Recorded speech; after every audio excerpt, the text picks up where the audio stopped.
Hey everyone, how you doing today? Welcome back to the Modern Arnis Minute. I'm your host, Datu Tim.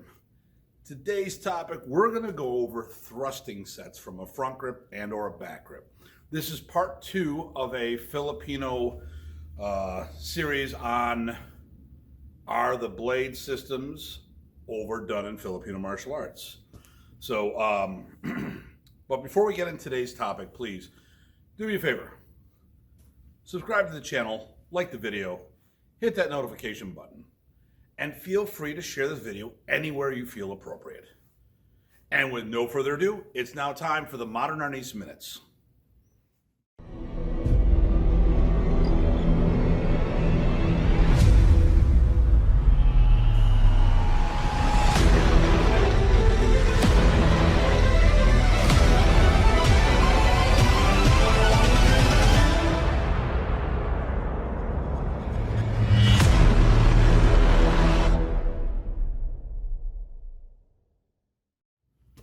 Okay, everyone, so this is the second half of Is There Too Much Fluff in Filipino Blade Work? Now, I expanded this into stick strikes as well and thrusts. So the first video is all on the angles of attack that I use with the blade, as well as a stick. Now, here's what you got to remember. Even though the tool changes, the lines, the way they attack the target can still be done the same. Obviously, when we use an impact tool, we can pretty much hit any place on the body. But when we're hitting with an edged weapon, hitting or cutting, if we hit an area that is directly supported by bone, we run the risk of the weapon being stuck in the body, in the target. So now I want to address something ahead of time. I have to admit that the topic is a little clickbaity. And like I said, this is something that Phil started. He had put a video out, made some comments. When people started replying to what he said, he took the video down. And, you know, the way I perceived it was that he felt that there was too much stuff overdone in what we do. Now, and then recently Phil made the comment to me, I'm not a hard person to get a hold of. Well, you know, you put something on the internet, and then when people started asking you questions, you took it down. And neither am I a hard person to get a hold of, man. But, you know, Phil, you only live within an hour of me. I've never seen you do martial arts, let alone Filipino martial arts. So when you made a comment about Filipino martial arts, who better than a Filipino martial artist to take up the banner and say stuff? But if you watch the video, you'll see, if you really watch the video, you'll see that I actually was kind of siding with you. I said I didn't think you're too far off. But you made the comment that I made on Instagram that I made a 24-minute video all about you, and I think you got that point wrong. The video wasn't about you. It was about a comment you made saying that you felt the Filipino martial arts were overdone when it comes to blade work, that you only need 2 cuts and 2 thrusts, okay? I'm showing you otherwise. So, you're more than welcome to chime in with concepts and ideas. The video's not about you. I admit, like I said, it was a little clickbaity. But I don't put a video up, make a comment, and then run away like a little baby when people disagree with what I say. Just saying. So, let's get into this. So when I'm doing my thrusting sets, I look at the weapon, when it comes to an edge weapon, either a front grip, which comes out of the front of the hand, a back grip, which comes out of the back. I use pretty much the same template for both. There's a little modification being done because with the back grip you have a different thing. Now, when I do a thrust, we're going to start off with the front grip. When I do a thrust, anytime I go into a target, I want to rotate the blade. Now, this is something that I do. I'm not saying this is taught in Filipino martial arts. It's something that I've picked up over the years. When you thrust into the target, you twist the blade. Or like I tell my students, turn the key. There's 3 reasons why we would do this, and it may work all 3 at the time, or it may just work 1 or 2 of these. So 1, when it goes into the target and you twist, that's going to make a large wound, creating more damage. Yay, win. 2, if you happen to get the blade stuck hitting a hard target inside of that, it's to free up the blade. You know, if you've ever chopped wood, you know, if you're chopping a tree, you got to wiggle that hatchet or axe to get the blade out. Same thing with this. If I stick this in the bone and it gets stuck, I got to wiggle that to get that free. The other thing is it will defeat a block or a grab. So someone grabs the wrist, you can cut into it. Someone blocks a shot, you can rotate and cut the limb that's blocking that. So with the back grip, it's more about concealment, less about the distance. So I don't do the twisting as much as I do when I'm using the front grip. So let's take it in and I'll demonstrate you how I do my 9 thrusts.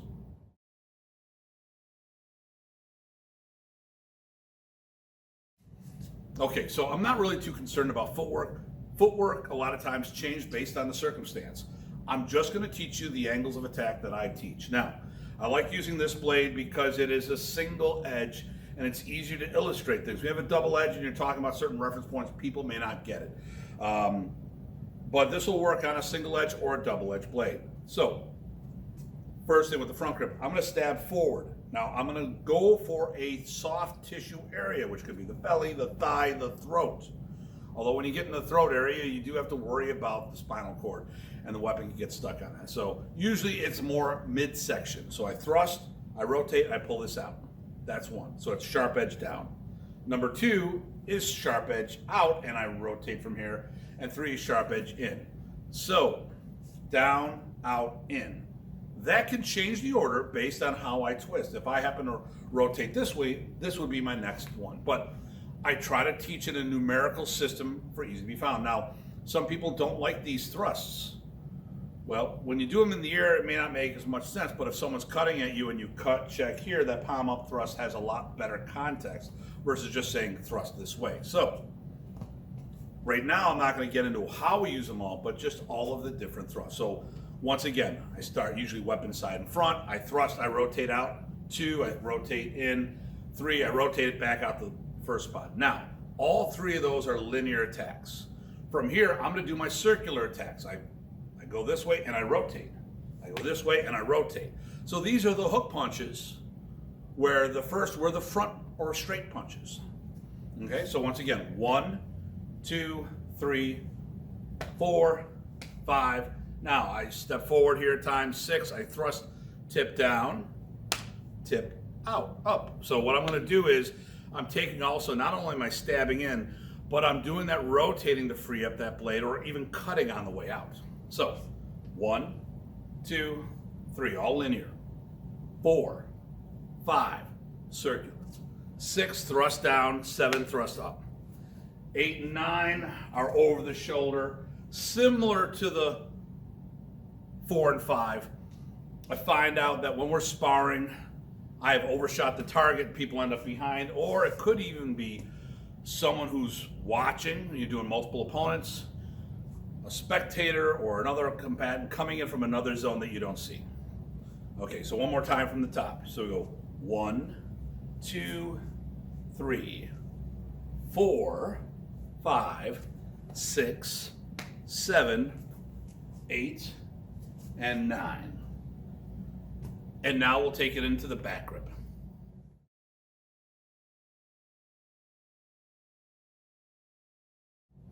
Okay, so the back grip. This is not my preferred grip when I'm using a singular blade. If I'm using the blade as an escort weapon, which would be something where I have a couple of different weapons, usually more like a hatchet or something, I like that in the back grip. My preferred is front grip. But the weapon can end up in my hand in the back grip, and I've had some scenarios, some situations in my life happen where I had in the back grip, because the back grip is about concealment. At one place where I worked was a fairly rough part of town. I had the blade out because someone came in the back door before hours. It was an employee that didn't follow protocol. We've had armed robbers in the place.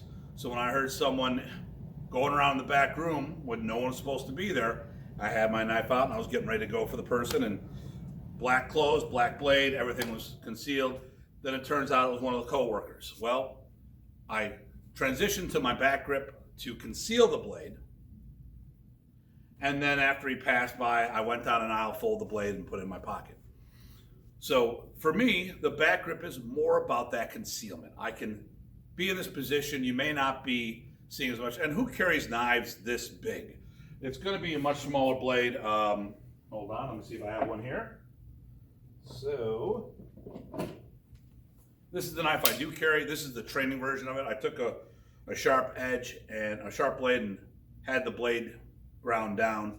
The black ones I have, the matte finish, that's what I really carry. But if I have this silver one, this is my trainer. So this, to me, knows it's safe. But I always check my blades ahead of time to make sure. So this is definitely more concealable. So I can easily have a blade like this, you know, and you might not see it at all. So like I said, once again, for me, the back grip is more about concealment than it is about that ultimate reach. Because if I'm dueling, I want to have a greater reach than the person in front of me. I go this way versus this way. This definitely has a better reach. And it only takes an inch. That's all the matter, the difference that you need here. So, back grip, very similar to the first one.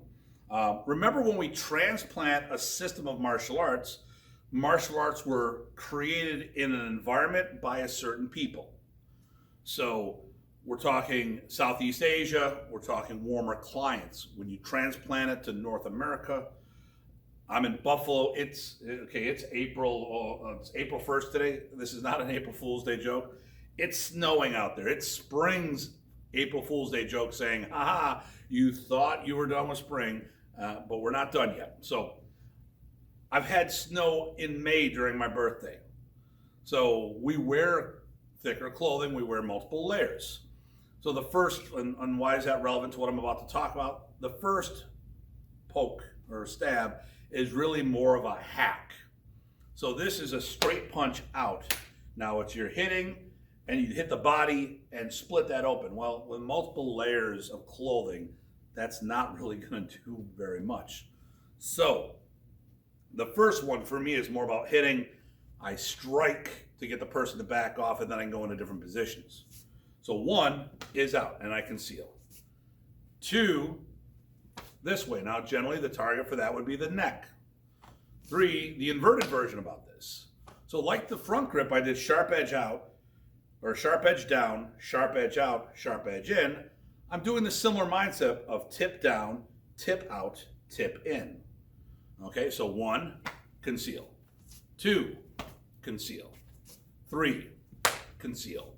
Now from there, I did those two hook punches on the front grip. So here's four, same mindset, and here's that five.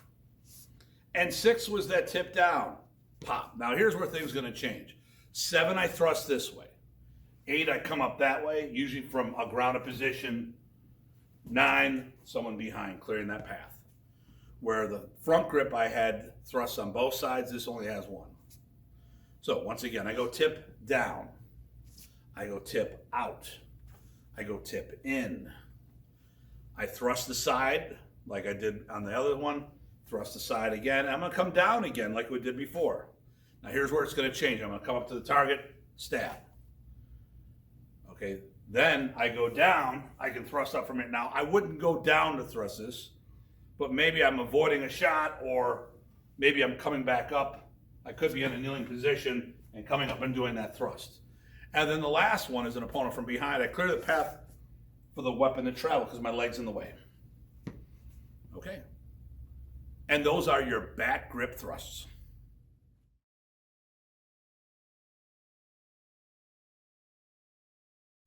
Okay, so I'm gonna wrap this up, but real quick, it's all the same. Front grip, 1, 2, 3, 4, 5, 6, 7, 8, 9. I can do it with a stick as well. Now I'm not rotating because it's not sticking into the body, but these are all the same thrusts. And a lot of this stuff could be someone coming up a stairwell. It could be using something as a barricade or whatnot. So the tools, it doesn't change the angles of attack. The tools are going to change the targets of attack. Like I said, with an impact tool, I can hit anywhere in the body. If I hit a hard part like the skull, it'll do more damage. If I hit a soft tissue area, it's more for subdual. Edge weapon, well, there's no subduing going on. If someone implements a blade, I'm in fear for my life. So I treat it as such. So when you're stabbing, you're going for soft tissue areas. which definitely you get the midsection, you got the thighs, stuff along those lines. You got to worry about the neck. So this is my approach to the angles of attack. I don't feel, like I said, that Phil was completely off. I think sometimes things are overdone, but I don't necessarily believe that it's a problem that it's being overdone. When we translate things, including the language, we miss something in translation. So I think a lot of delivery systems are meant to be thorough, but sometimes you might be able to streamline those. So I hope everyone enjoyed what I shared. I hope you got the point of what I'm talking about. And like I said, yes, it was clickbaity. I'll be the first to admit that. But no, Phil, it wasn't a 24-minute video on you. It was about the topic that you brought up, which I had planned on addressing anyways. But it just was a nice segue for me to open this up. Now, if you like this video, I have other stuff out there in the Modern Arnis Minutes. This is season 4. We have 3 other seasons. I also have Datu's Corner, which I'm now starting Datu's Corner live. So I'll be doing live broadcasting on this, as well as putting it on this YouTube channel so you can see it later, because not everyone is going to have the same schedule and availability to watch stuff. So you'll be able to watch it at your leisure. If you're looking for training, physically, if you're in the Metro Buffalo area, right by Niagara Falls, I'm 30 minutes south of Niagara Falls, but if you ever find yourself out this way, or you do live here, come on down to Horizon Martial Arts. That's where I'm at. If that's not in the cards to be here physically, we have 2 other options. One is the Modern Arnis University, which is a pre-recorded video series.